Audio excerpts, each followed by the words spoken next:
Qué gusto realmente es para mí poder estar nuevamente en este escenario junto a ti. Y me da mucha alegría que hayas apartado este tiempo, ¿sabes? Para venir a la iglesia, para recibir un mensaje práctico y de esperanza de parte de Dios. ¿Sabes? Hay un programa de televisión de canto que nos encanta a mis hijas, a mi esposa y a mí. Se llama The Voice, a lo mejor tú lo has visto, La Voz.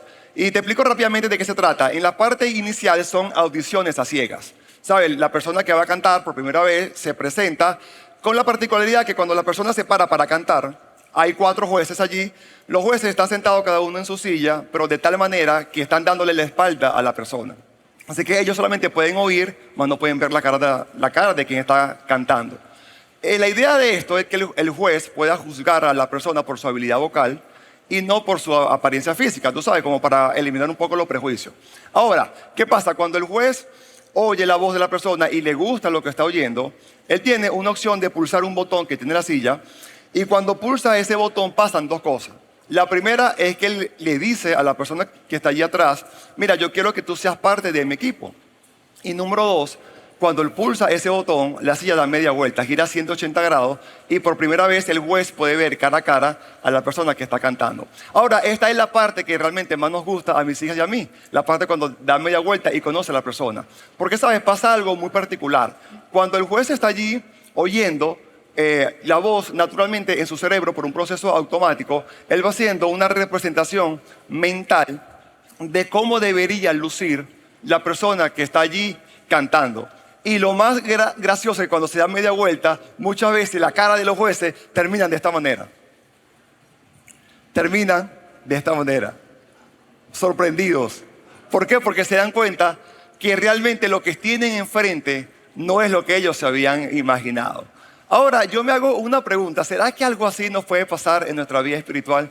Sabes que hemos transcurrido nuestra vida escuchando tantas cosas acerca de Dios, de Jesús, de la fe, de la iglesia, y simplemente llegamos a un punto en la vida adulta donde queremos pulsar ese botón, dar media vuelta, y para encontrarnos que la verdad, la realidad es mucho más grande y es mucho mejor de lo que alguna vez hemos podido pensar o imaginar.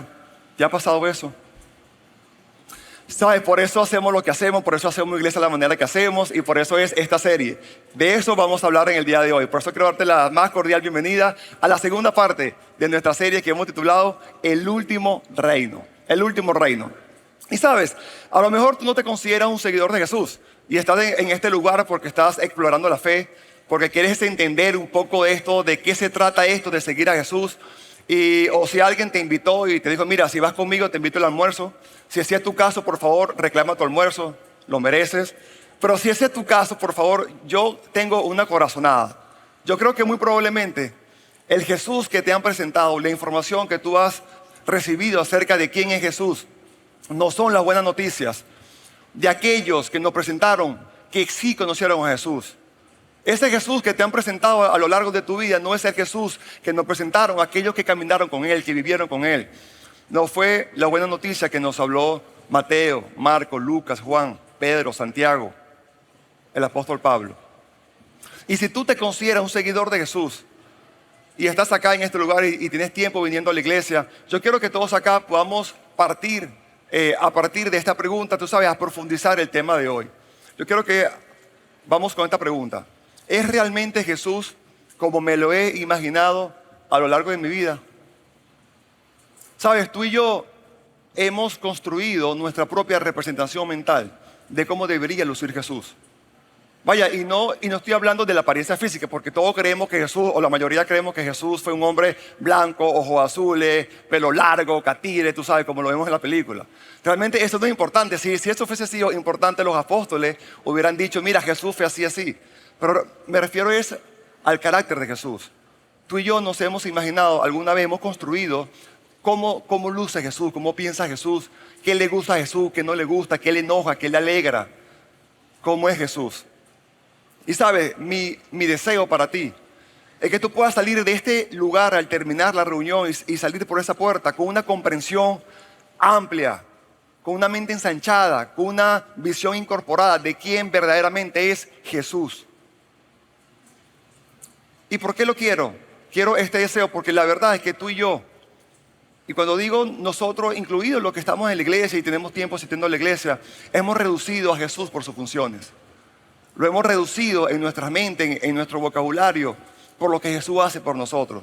Ya sabes, en caso de emergencia, ¿a qué puedes llamar? Llama a Jesús. ¿O qué tal esta? Jesús el que perdona y olvida los pecados. Y esta, Jesús el que garantiza tu entrada al cielo. Si te preocupa lo que pasa después de la muerte y quieres ir al cielo, simplemente Jesús es tu garantía para ir al cielo. ¿Y qué tal esta? Jesús el que sufre por nosotros, el que sufre con nosotros. Vaya, Jesús sufrió en su cuerpo. Y esta que nos la han enseñado desde que éramos niños, y si fuiste a la escuela dominical sabes de qué te estoy hablando. Jesús es nuestro mejor amigo. Y sabes, pueden que todas estas cosas son verdad. De hecho, son verdad. Por supuesto que Jesús es mi mejor amigo. Por supuesto que Jesús es quien perdona nuestros pecados y los olvida. Por supuesto que Jesús sufrió con nosotros, por nosotros. Jesús entregó su vida por ti y por mí. Esto es cierto, pero vaya, lo hemos reducido en nuestra vida por sus funciones. ¿Sabes? Mi esposa Blanca y yo tenemos 2 hijas, Miranda y Amanda, de 9 y 6 años. Y normalmente Blanca en su rutina se levanta bien temprano, tiene su tiempo a sola con Dios, y luego levanta a las niñas para ir para el colegio. Y Blanca es quien se encarga de peinarlas, tú sabes, arreglarlas, vestirlas para que vayan al colegio. Blanca también hace muchas cosas, pero entre esas ella tiende la cama. Ella le gusta que la cama quede con las líneas así derechitas, así que yo le doy ese territorio a ella, ese es territorio de ella.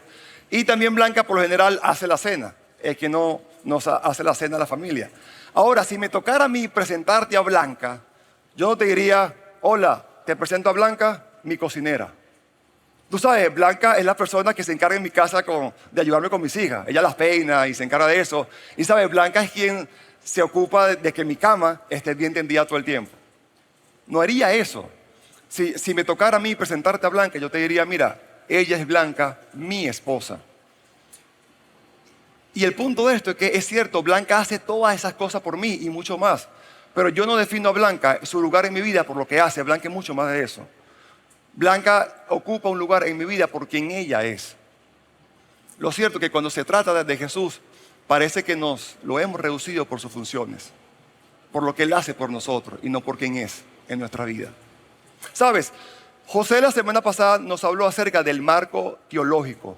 Y el marco teológico es ese filtro invisible que tú y yo hemos construido. Tú sabes, el lente que tú y yo hemos construido como consecuencia de toda la información que hemos absorbido acerca de Dios, de Jesús, de la fe, de la religión, de la vida eterna, etc. Y hemos construido inconscientemente un filtro, unos lentes por el cual nosotros observamos y procesamos todo lo que nos pasa en la vida. ¿Sabes? Todo lo que nos pasa lo filtramos, lo interpretamos a través de ese lente. Y es en ese lente en donde nosotros depositamos nuestras creencias, nuestras convicciones, nuestras tradiciones, nuestras expectativas. Ese marco teológico es el que realmente determina cómo reaccionamos ante las cosas que nos pasan en la vida. Y sabes, si a ti de niño te enseñaron, mira, si sigues a Jesús, eso implica que vas a tener una vida sin problema. Y luego tú llegas a la vida adulta y te das cuenta que no es así. Que parte de la vida es que la vida tiene temporadas altas y bajas, que las presiones de la vida son parte de la vida y en algún momento vamos a experimentar presiones en la vida.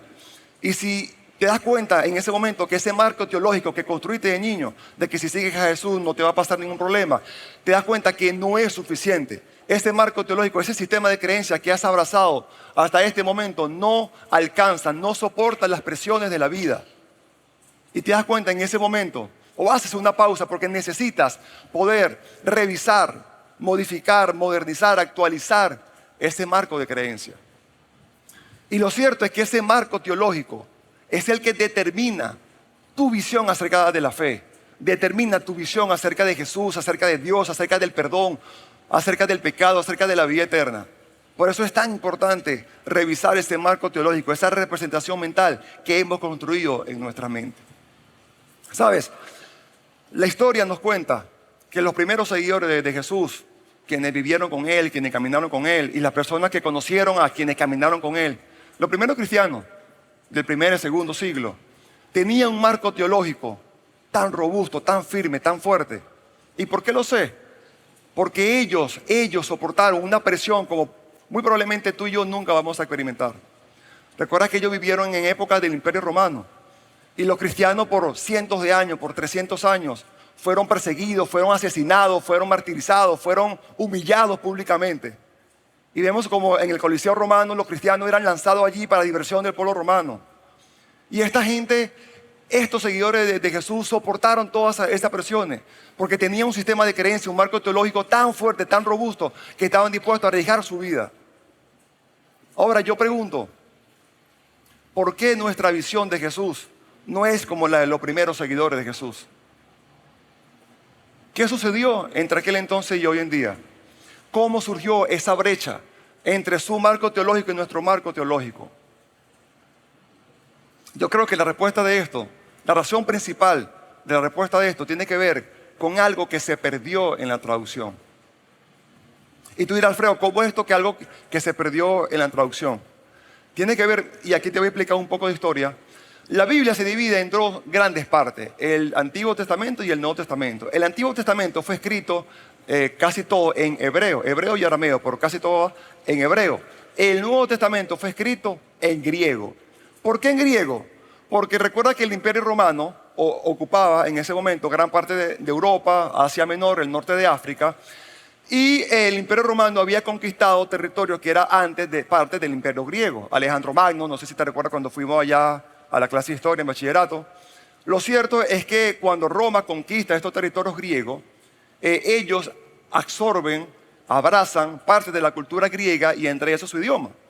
Por eso es que en gran parte del Imperio Romano en los tiempos de Jesús se hablaba el griego. Y es por esto que los apóstoles entonces escriben el Nuevo Testamento en griego. Ahora, ¿por qué te cuento esto? Porque cuando pasan como 300 años de esto y ya el griego había sido desplazado por otra lengua, el latín como tal. Entonces ya en gran parte del Imperio Romano no se conversaba griego, se hablaba latín. Y es por eso que hoy en día incluso hay lugares en el mundo donde las misas todavía se dan en latín. Ahora, en el año 312, después de Cristo, el emperador de turno, Constantino, dice que recibió una visión de Jesús. Lo cierto es que él dice que se convirtió en seguidor de Jesús. Y en el año 313, después de Cristo, Constantino, como emperador de Roma, como máxima autoridad de Roma, determina que ahora los que eran perseguidos ahora son parte. Y el cristianismo se convierte como en el credo oficial de la iglesia. Y es en este contexto cuando San Jerónimo, ellos vieron como la necesidad, ok, hablamos el latín, el Nuevo Testamento está escrito en griego, necesitamos una Biblia que la gente pueda dominar en su propio lenguaje, en el latín.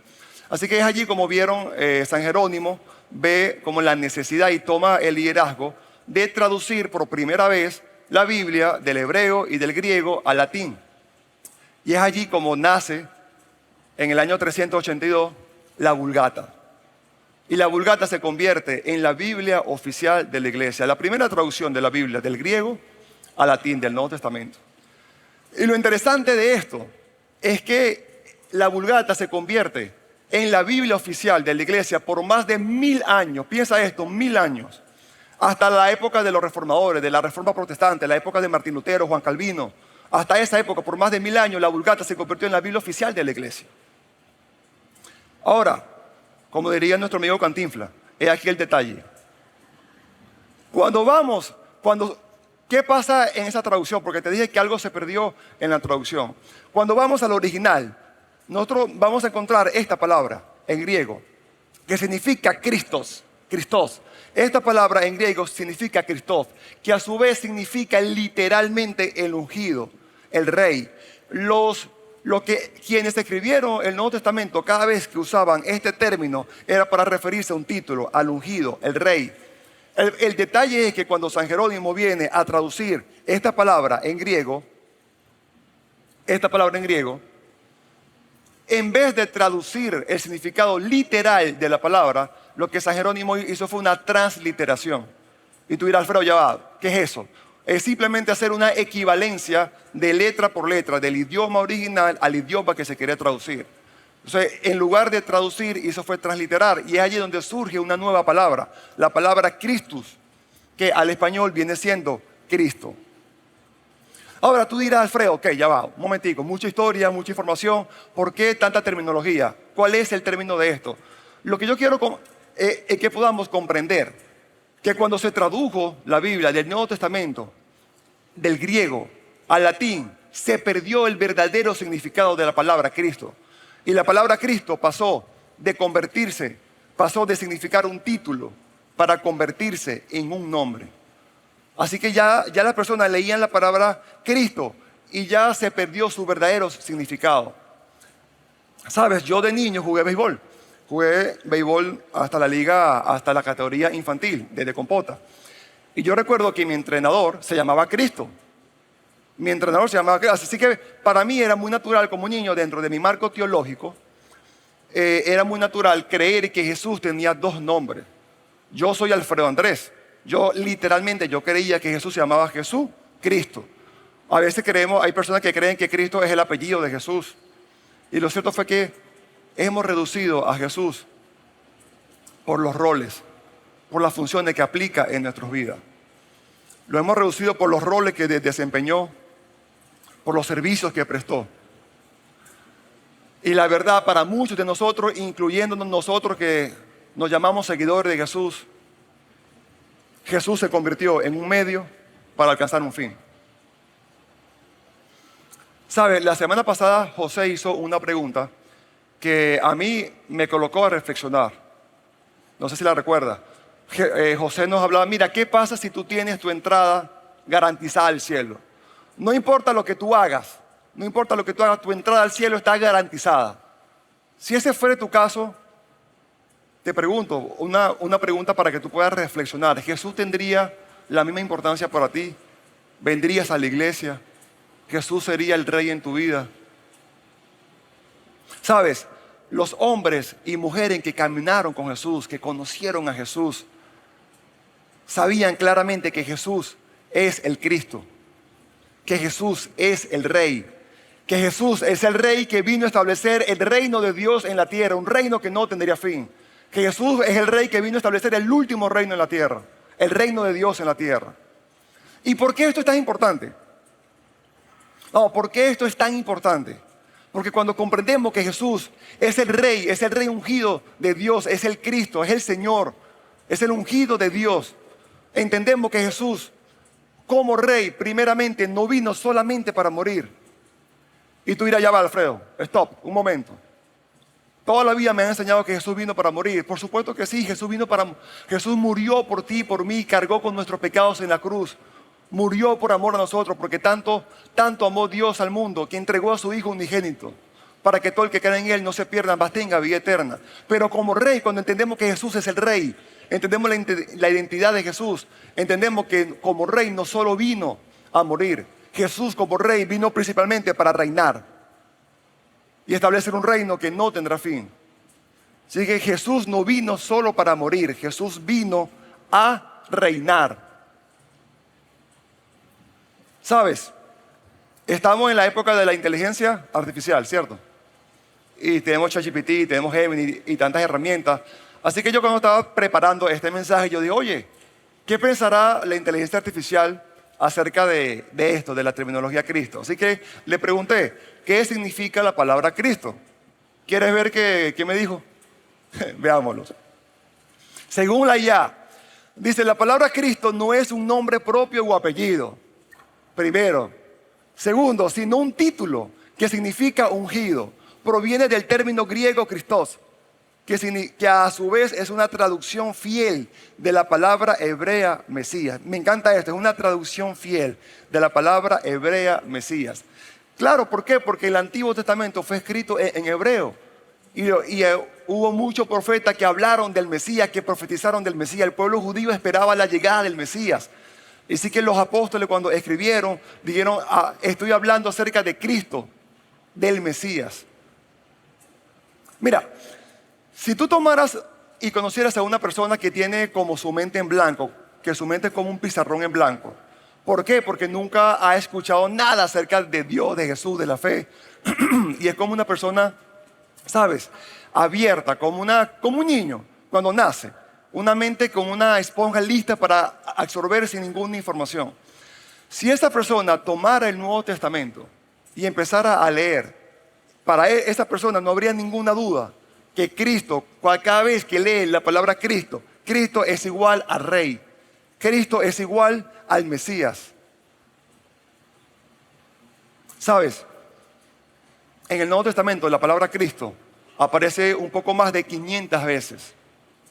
500 veces. Cristo es presentado, Jesús es presentado como rey cuando nació, como nos lo recuerda Mateo y Lucas. Jesús fue crucificado como rey, como nos lo recuerda Marcos y Juan. Jesús fue reconocido como rey, como lo podemos ver en el libro de los Hechos de los Apóstoles y las demás cartas. Jesús viene por segunda vez y viene como rey, como nos lo recuerda el libro del Apocalipsis. Jesús está en todas partes y la Biblia nos dice Jesús es el rey, es el último rey, es el bendito de Dios. Mira, y si yo quiero que tú algo te lleves de este lugar, que algo penetre tu corazón, penetre tu mente, que tú te quedes con esto, cuando abrazamos esta verdad. Mira, Jesús nos dijo, conocerán la verdad y la verdad los hará libre. Cuando abrazamos esta verdad, cuando la abrazamos, permitimos que penetre en nuestras vidas, que Jesús es el Rey, la verdadera identidad de Jesús, que Cristo es el ungido de Dios, es el Mesías. Entendemos que la muerte de Jesús no es la historia. La muerte de Jesús no es la historia. La resurrección del Rey es la historia. La resurrección del Rey que vino a reinar y establecer el reino de Dios en la tierra. Porque Jesús no solo vino a morir, Jesús vino a reinar. Yo quiero que en estos minutos que nos quedan, hagamos un viaje. Vamos a hacer un viaje por el Nuevo Testamento.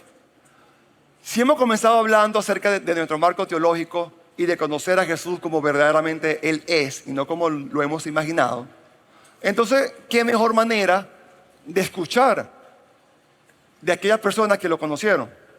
Así que yo quiero que en estos minutos abras tu corazón, abras tu mente y vamos a prepararnos para este viaje, para escuchar de primera mano qué tienen que decirnos aquellos que caminaron con Jesús. ¿Sabes? En el Nuevo Testamento hay 4 evangelios, Mateo, Marcos, Lucas y Juan, que fueron las 4 personas que escribieron acerca de la vida de Jesús, de lo que Jesús dijo e hizo. Así que vamos a comenzar con Mateo. Mateo fue un recaudador de impuestos.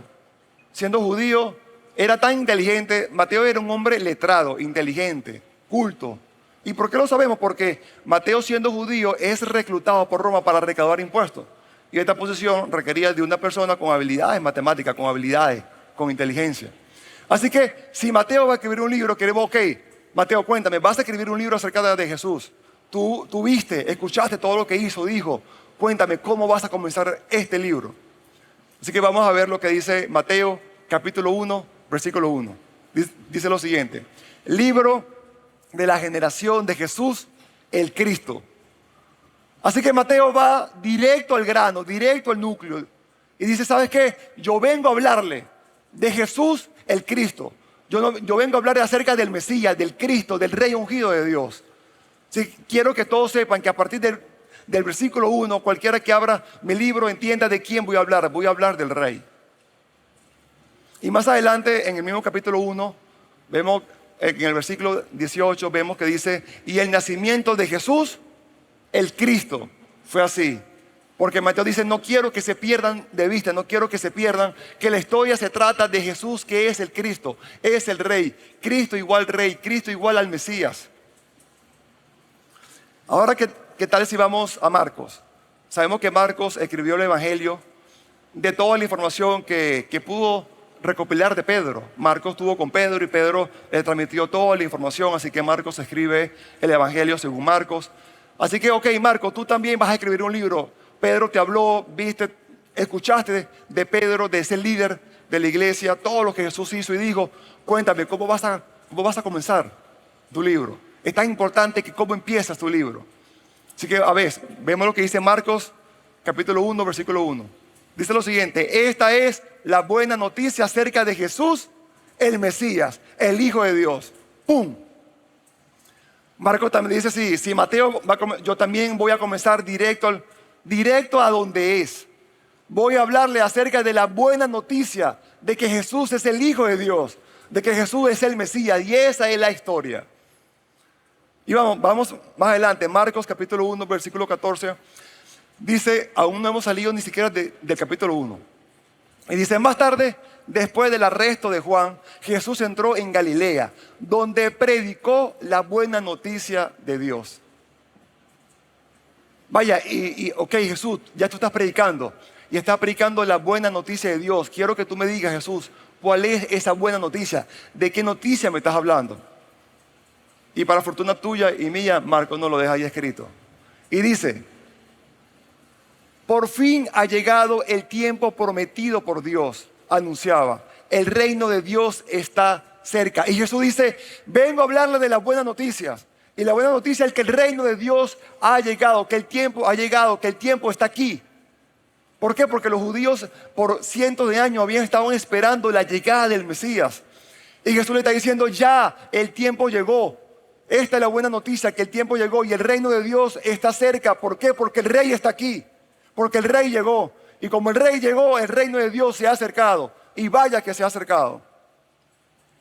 Y Jesús sigue diciendo, arrepiéntanse de sus pecados y crean la buena noticia.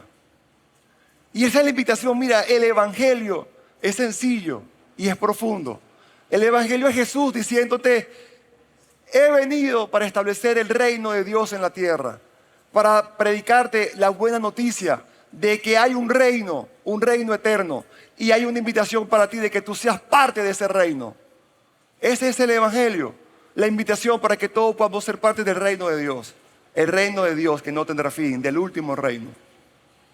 Sabes, hay uno de las predicaciones más famosas de Jesús, se llama el Sermón del Monte. Lo has escuchado seguramente. Y allí Mateo recopila este sermón, y Jesús está allí hablando y habló de muchas cosas. Jesús en ese sermón nos describe cómo debería comportarse un ciudadano del reino, aquella persona que forma parte del reino de Dios. Y Jesús está diciendo, ¿sabe que ustedes no se preocupen por lo que van a comer, cómo van a vestir, no se preocupen por todas esas cosas que ocupan la mente de tantas personas? Y nos dice, más bien ustedes, busquen primeramente. A ver, Jesús, ¿qué es lo que debo buscar? Si no debo preocuparme por las cosas que voy a comer, beber, vestir, entonces, ¿qué es eso primero que debo buscar? Y Jesús nos dice, busca primeramente el reino de Dios y su justicia. Y eso es lo que nos dice Jesús. Busquemos primeramente el reino de Dios en su justicia. Hay otra versión que dice, procuren hacer todo lo que es justo delante de los ojos de Dios, y todas estas cosas les serán añadidas. Más atrás, en este mismo capítulo, Jesús está hablando en el Sermón del Monte, y le dicen, cuando ustedes oren, no oren como aquello que le encanta que la gente se quede impresionada por su mucha palabrería. No sean ustedes como ellos. Ustedes oren con un corazón sincero, que el Padre ve lo que hacen en secreto.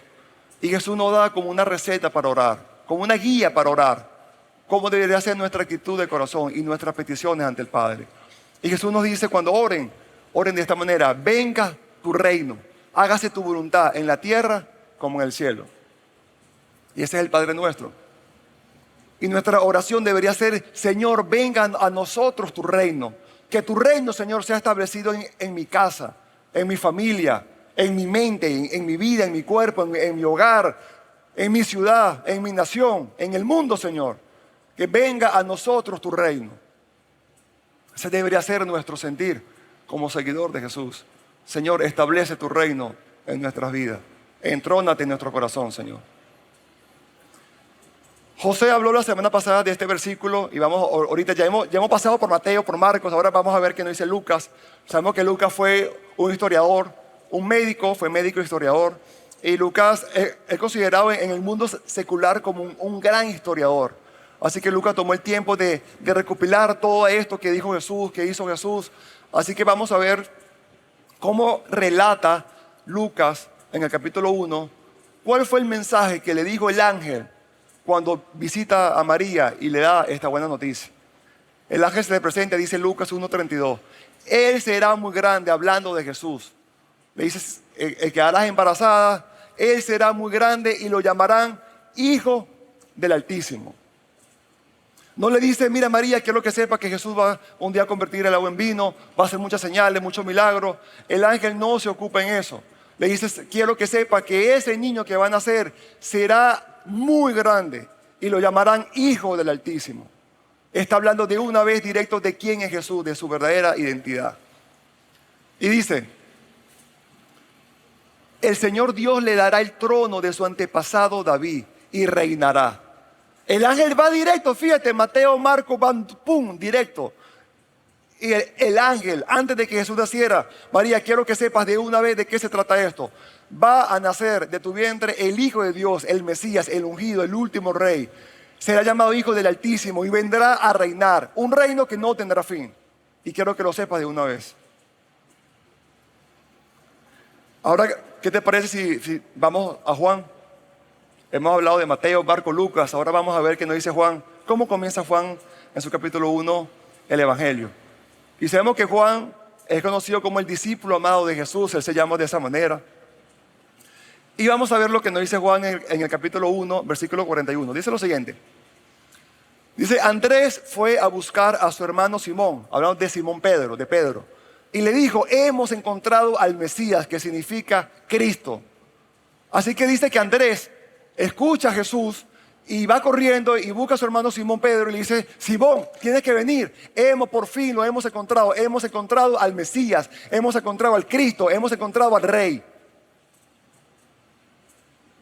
Y dice más adelante Juan, en ese capítulo, que Jesús se encuentra con Felipe y le dice, Felipe, ven, sígueme. Y Felipe va y lo sigue. Y luego Felipe va con un amigo que se llama Natanael. Y Felipe le dice, Natanael, tienes que ver y escuchar lo que yo ya he visto y he escuchado. Lo hemos encontrado al Cristo. Tienes que venir para acá. Y cuando Natanael va con Felipe y Natanael se encuentra con Jesús, Jesús le dice algo a Natanael, que no habría manera alguna de que Jesús supiera esta información si no fuese alguien especial, alguien elevado. Y cuando Jesús le da esta información a Natanael, ¿quieres saber cómo reaccionó Natanael? ¿Cuál fue su reacción? Natanael dijo lo siguiente. Entonces Natanael exclamó, Rabí, tú eres el Hijo de Dios, eres el Rey de Israel. Oh, y Natanael no había visto a Jesús hacer ninguna señal. Natanael no vio a Jesús hacer ningún milagro, solamente por la declaración y lo que le dijo Jesús de la vida de él. Natanael ya llegó a la conclusión, Jesús, tú eres el Rey de Israel, eres el Hijo de Dios. Sabes, Juan, al final de su evangelio, nos dice cuál es el propósito de todo lo que escribió, para que no lo perdamos de vista. Y dice lo siguiente en Juan capítulo 20. Nos dice, Jesús hizo muchas otras señales en presencia de sus discípulos, las cuales no están registradas en este libro. Juan nos dice, ¿saben qué? Jesús hizo tantas señales que mi evangelio, mi libro, no se trata de las señales de Jesús. Solo les escribí algunas de ellas que creo que son suficientes. Pero le dice, pero estas se han escrito para que ustedes crean. Juan nos dice, estas señales que yo les he escrito en este libro, que por cierto no son todas, Jesús hizo muchas más. Pero entiendan, no, la historia no son las señales, la historia es quién hizo las señales. ¿Quién es el que hizo las señales? Así que estas se han escrito para que ustedes crean que Jesús es el Cristo, que Jesús es el Cristo, y para que al creer en su nombre tengan vida eterna.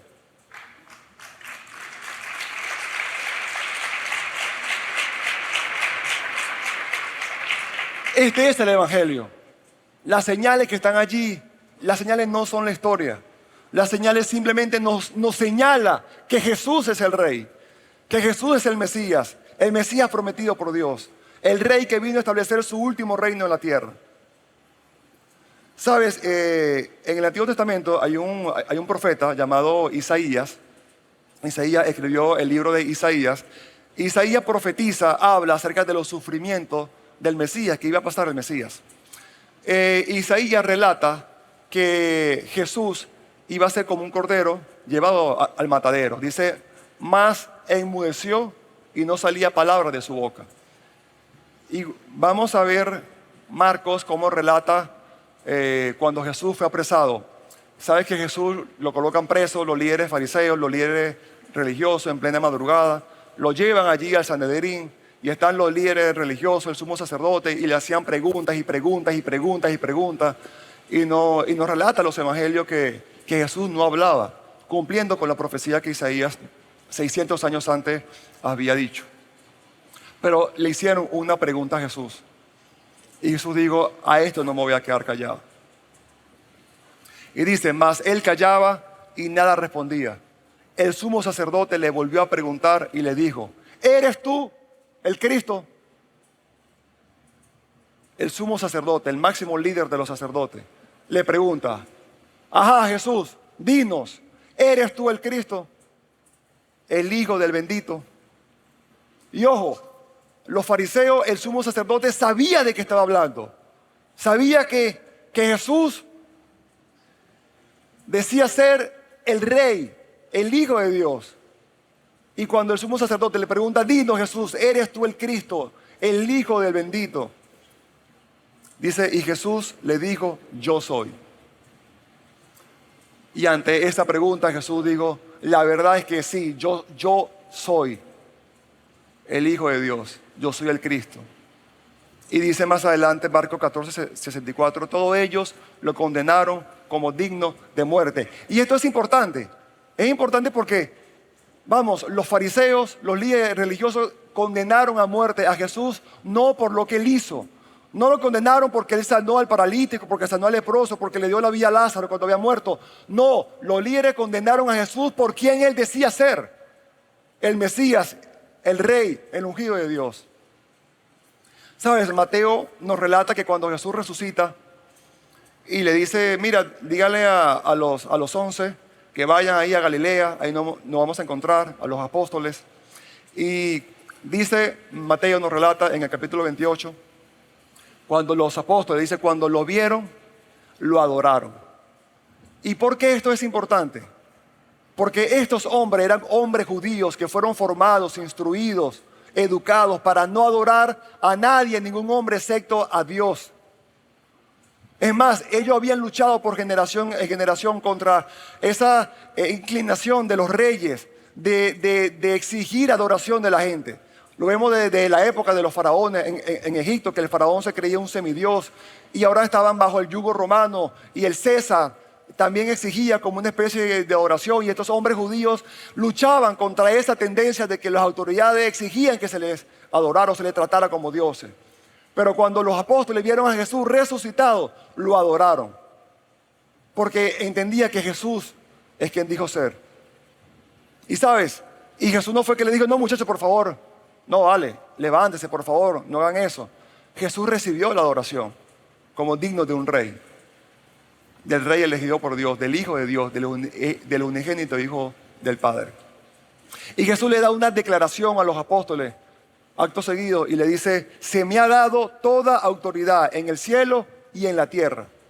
Y Jesús le dice, ¿saben qué? Sí, soy digno de recibir la oración porque soy el Señor, soy el Cristo, soy el Mesías, soy el último rey, el rey ungido de Dios, y se me ha dado toda autoridad en el cielo y en la tierra.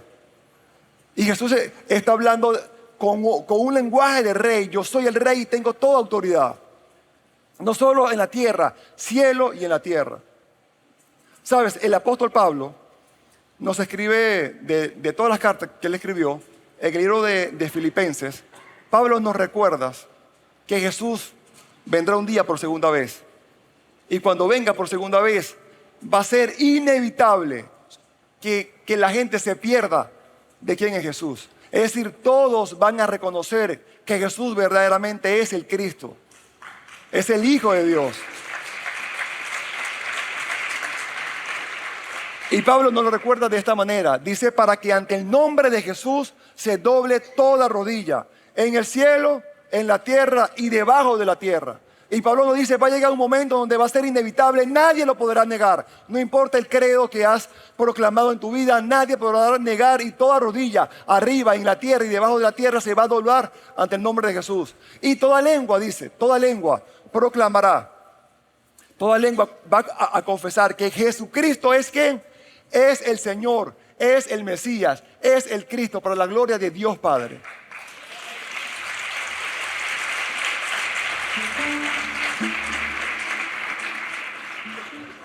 ¿Sabes? Yo tengo 40 años. Sé que no parece, pero lo tengo 40. Y ya hace un poco más de 16 años, yo decidí pulsar ese botón y dar media vuelta. ¿Sabes? De niño yo buscaba acerca de Dios. Mis padres nunca fueron personas de iglesia, no me llevaban a la iglesia, así que yo iba a mi manera a buscar la iglesia, con mis tías me llevaban. Y yo estaba con mi mente de niño tratando de conocer a Jesús. Y bueno, y crecí haciendo mi propio marco teológico. Pero yo llegué a un punto en mi vida, a mis 24 años, donde dije no más, voy a dar media vuelta y quiero saber si esto que yo me he imaginado es verdad. Yo quiero conocer a Jesús como realmente Él es, no como me lo han pintado, como me lo han dicho. Y sabe, esa es la invitación que Jesús te hace en el día de hoy. Jesús empezó a predicar las buenas noticias del reino de Dios. Jesús dice, arrepiéntanse de sus pecados. Cambia tu manera de pensar y de vivir porque el reino está cerca.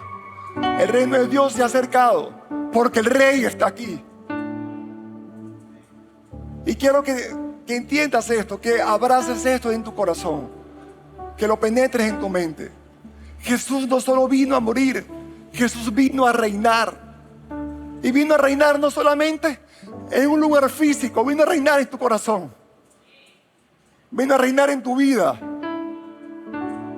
Y esa es la invitación, el evangelio. Mira, amigo, si vienes por primera vez, el evangelio es sencillo. Si te lo han complicado de parte de todos nosotros, perdónanos. No es nuestra intención.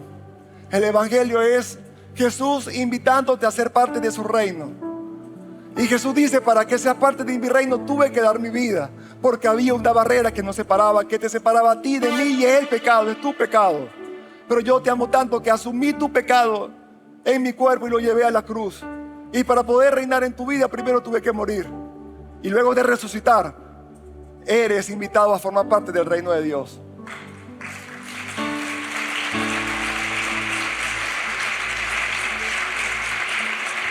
Pero es tu elección. Es tu elección. Quiero colocar en pantalla unas preguntas finales que te quiero dejar. Y dice lo siguiente para que puedas reflexionar. Para discusión, dice, cuando piensas en Jesús, piensa principalmente en los roles que desempeñó y los servicios que prestó como maestro, perdonador, consolador, proveedor y defensor de los débiles. Cuando piensas en Jesús, ¿en qué piensas? ¿En lo que puede hacer por ti o en quién es Él en tu vida? Vamos, yo decidí que Jesús fuera mi Señor y mi Rey. Ya Jesús no solamente sería mi Salvador, ya Jesús no sería solamente mi entrada al cielo. Jesús sería de ahora en adelante el Rey de mi vida, el Señor de mi vida. Mi vida estaría en manos de Jesús. Número 2, te educaron solo para ver a Jesús como un medio para alcanzar un fin. ¿Cómo se manifestó eso en tu camino de fe? ¿Cómo se manifestó esa creencia de que Jesús es simplemente un medio para un fin, para vivir una vida tranquila, para vivir una vida para obtener todo lo que quiero en la vida? Jesús es el medio para ir al cielo. ¿Cómo se manifestó eso en tu vida de fe? Y lo tercero, ¿cuál es tu reacción inicial ante esta afirmación? Recuerda, Jesús no solo vino a morir, Jesús vino a reinar. Jesús vino a reinar. Por eso nos encanta hacer la iglesia como la hacemos, predicar a Jesús, amamos lo que hacemos. Y no te puedes perder la tercera parte de esta serie, El Último Reino. Y que esta semana puedas caminar y vivir cada día consciente con esta verdad, que Jesús vino no solo a morir, vino a establecer el último reino, el último rey, el reino de Dios en la tierra que no tendrá fin. Y principalmente que Jesús quiere ser el rey y reinar en tu vida. Gracias por escucharme, que tengan una feliz tarde y una feliz semana. Dios le bendiga. Bye bye.